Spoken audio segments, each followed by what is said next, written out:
Bismillahirrahmanirrahim. Assalamualaikum warahmatullahi wabarakatuh. Alhamdulillahirabbil alamin. Assalatu wassalamu ala asrofil anbiya'i wal mursalin wa ala alihi wa ashabihi azmain, amma ba'du.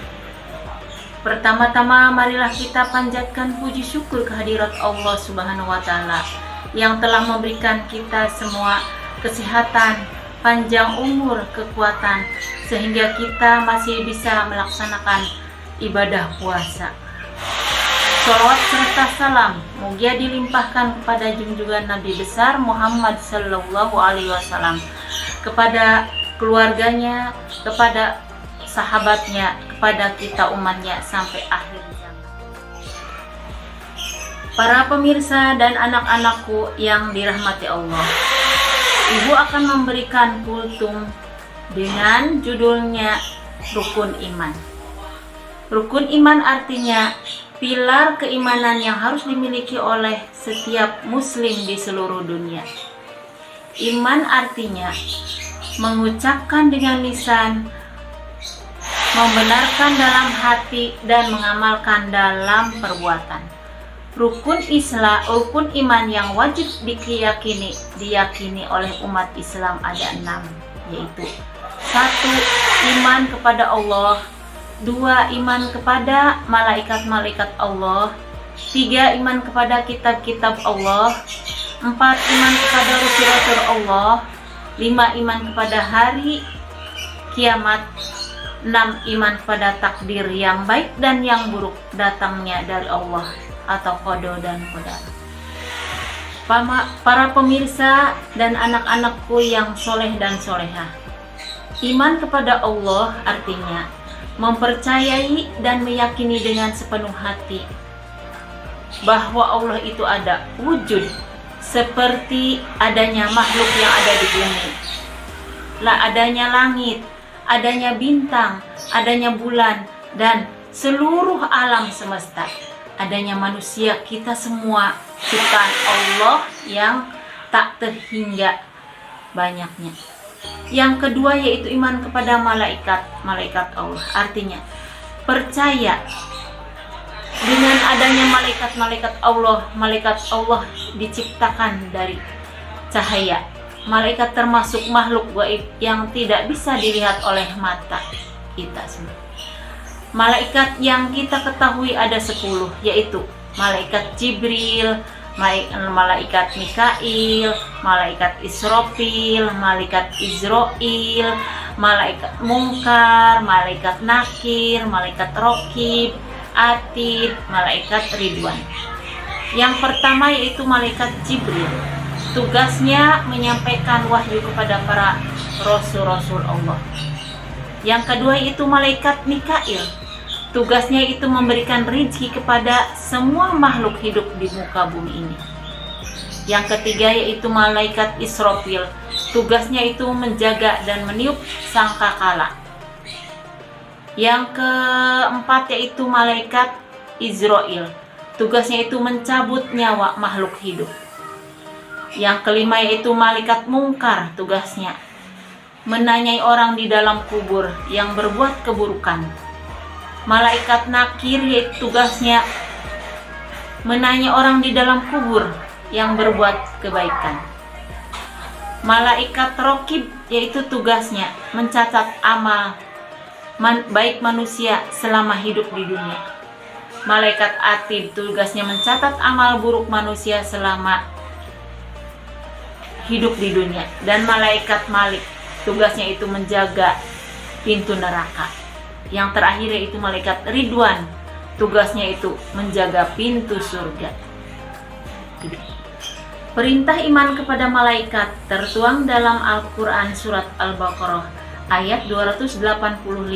Allah berfirman, A'udzubillahi minasyaitonirrajim. Bismillahirrahmanirrahim. Amana rasulu bima unzila ilaihi min rabbihim wal mu'minun. Kullu amana billahi wa malaikatihi wa kutubihi wa rusulihi la nufariqu baina ahadin min rasulih wa qalu sami'na wa ata'na ghufranaka rabbana wa ilaikal masir. Artinya, Rasulullah telah berfirman kepada Al-Quran yang diturunkan kepadanya dari Tuhannya. Demikian pula orang-orang yang beriman semuanya beriman kepada Allah, pada malaikat Allah, pada rasul-rasul Allah.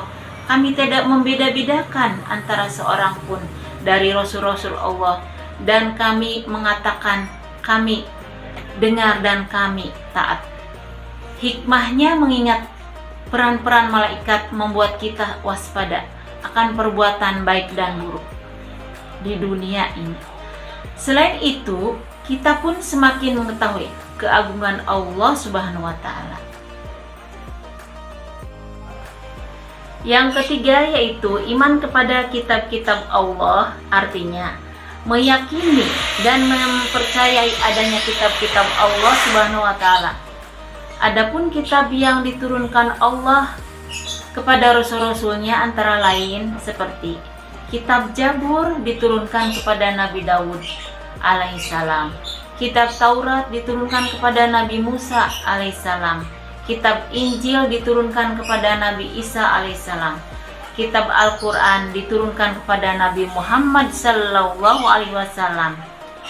Kita sebagai umat Islam harus berpedoman kepada Al-Quran dan mengamalkannya. Anak-anakku yang soleh dan soleha, yang keempat yaitu iman kepada Rasul-Rasul Allah, artinya meyakini dan mempercayai dengan sepenuh hati bahwa Rasul-Rasul Allah itu ada. Para Rasul diciptakan untuk membawa ajaran kebenaran kepada umatnya. Para Rasul menerima wahyu perantara para malaikat.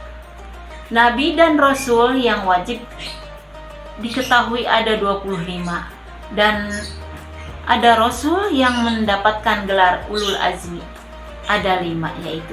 Pertama yaitu Nabi Nuh, Nabi Ibrahim, Nabi Musa, Nabi Isa, dan Nabi Muhammad sallallahu alaihi wasallam. Yang kelima yaitu iman kepada hari akhir atau hari kiamat. Artinya meyakini dan mempercayainya bahwa hari kiamat itu pasti akan datang. Pada hari itu alam beserta seluruh isinya akan hancur. Manusia akan dibangkitkan dari kuburnya dan dikumpulkan untuk diminta pertanggungjawabannya. Datangnya hari akhir atau hari kiamat hanyalah Allah yang tahu. Namun janji Allah itu nyata. Yang keenam yaitu iman kepada qada dan qadar. Artinya yakin dan percaya dengan sepenuh hati bahwa takdir yang baik dan buruk datangnya dari Allah Subhanahu wa Ta'ala. Segala yang terjadi pada manusia sudah menjadi ketetapan Allah Subhanahu wa Ta'ala. Qada artinya ketetapan. Sebelum manusia lahir ke dunia, Allah sudah menetapkan tentang kehidupan manusia seperti rezeki, kematian, nasib kita semua. Qadar artinya ketentuan Allah yang akan terjadi, yang sudah atau terjadi, yang sedang terjadi ataupun yang belum terjadi. Beriman kepada qada dan qadar akan menambah rasa syukur atas nikmat yang telah Allah berikan. Cenderung bersikap rendah hati. Segala sesuatu datang dari Allah Subhanahu wa Ta'ala. Ada beberapa manfaat iman bagi kehidupan kita semua. Yang pertama yaitu kita dapat menumbuhkan ketenangan jiwa, menimbulkan ketenangan jiwa. Yang kedua, menimbulkan rasa kasih sayang kepada sesama. Yang ketiga, orang beriman akan mendapatkan pertolongan Allah. 4. Meningkatkan tali persaudaraan yang tertuju kepada Allah. Yang kelima yaitu timbulnya jiwa keberanian untuk membela kebenaran. Yang keenam, menjadi kunci dibukanya kehidupan yang baik. adil dan kemakmuran. Yang ketujuh yaitu terbukanya keberkahan di langit dan di bumi. Demikianlah kultum dari ibu. Semoga ada manfaatnya dan mohon maaf barangkali ada kesalahan dan kehilapan dalam berbicara. Sekian dulu dari ibu. Ucapkan terima kasih. Wabillahi taufiq wal hidayah. Wassalamualaikum warahmatullahi wabarakatuh.